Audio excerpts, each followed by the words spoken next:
Türkiyədə küçələrə 100 min, 200 min, 300 min insanın toplaşması sıradan bir şeydir. Yəni istənilən Türkiyədə partiya bir dənə çağırış etməklə yüz minlərlə insanı küçələrə çağıra bilər. Və insanlar da Türkiyədə Azərbaycandan fərqli olaraq çox siyasi aktivdirlər.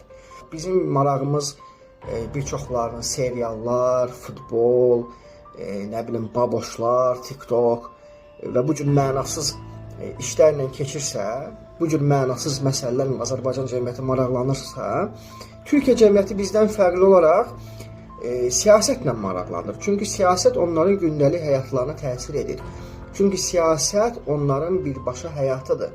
O cəmiyyət ki, siyasətlə maraqlanır və siyasətdə aktiv rol oynayır, o cəmiyyətlər də inkişaf eləyir, vətəndaşları da daha sosial rifah içində yaşayır. O cəmiyyətlər ki, Azərbaycan kimi siyasətlə maraqlanmır, siyasət mənlik deyil, partiyalar nədir, siyasət nədir, seçkilər nədir deyirsə, o cəmiyyətdə Azərbaycan kimi sürünə-sürünə yaşayır.